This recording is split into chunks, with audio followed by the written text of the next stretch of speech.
Ladies and gentlemen, the EuroLeague is on pace to repeat the record of coaches fired in a single season. So far, 6 EuroLeague teams have changed their coaches, with ASVEL Villeurbanne doing it twice and Virtus Bologna doing it before the season even started. So that number is 7 firings and we are in January. So now you're probably wondering what is the record, and we would have to go 13 years back in history to find the 2010-11 season when 10 EuroLeague coaches lost their jobs. Therefore, 3 more coaches and we would be looking at the record repeated, 4 coaches, it would be broken, and with all the talks about certain coaches being on the hot seat, I would say it's pretty likely. As one of my colleagues from BasketNews said, it almost seems now that it's kind of dumb not to fire the head coach because everyone else is doing it, and funnily enough, those firings weren't ordinary either. Like I said before about Virtus Bologna, one of the bigger names in coaching, Sergio Scariolo, didn't even get the chance to have a single game this season.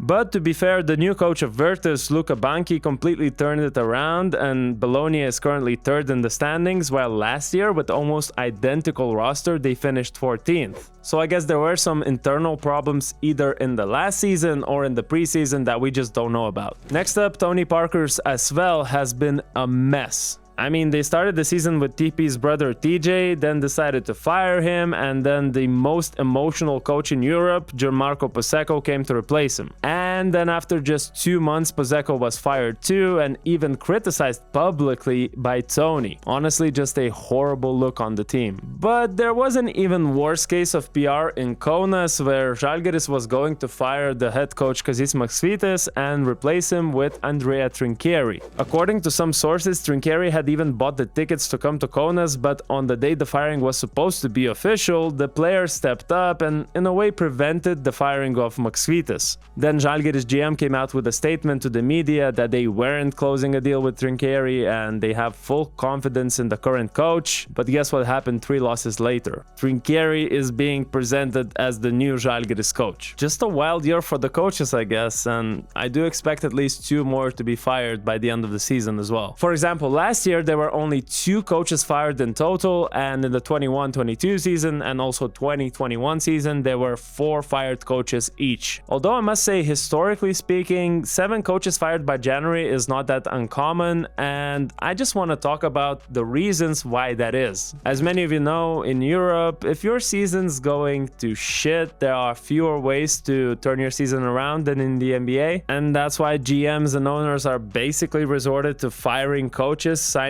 new players from a really tiny free agency pool, or signing players from other teams by also paying them a buyout fee. Let's look at those 3 options real quick. Signing players from other teams is the most expensive option and often the most difficult, because not only the teams don't want to lose one of their better players, but also that improves their direct competitors. Then when we talk about free agents, there aren't really too many EuroLeague level players who are, as Beetlejuice famously said, is hanging around. Yeah, we do see 1 or 2 bigger mid-season signings of NBA players sometimes, but that's again both a risk and is expensive. Lastly, we get to firing the coach, which is number 1, cheaper because most coaches don't make as much money as the players do. Secondly, it's simpler because you only have to replace 1 person and there are always good options in the free agency pool. And third, apparently more significant. I say apparently because that's what's been happening so far, and I guess numbers support it as well. At this time last year, Virtus had 5 wins fewer, Crvena Zvezda went 8-9 after starting 1-3 with Dusko Ivanovic. Then Dusko himself went to Baskonia and is now 10-6 with them. Also, Jasikevicius replaced Itoudis and probably had the biggest impact, going 7-1. And Andrea Trinchieri broke a 6-game losing streak for Žalgiris and is 2-2 now. I guess Pozzecco's 2-month stint with ASVEL is the only exception, but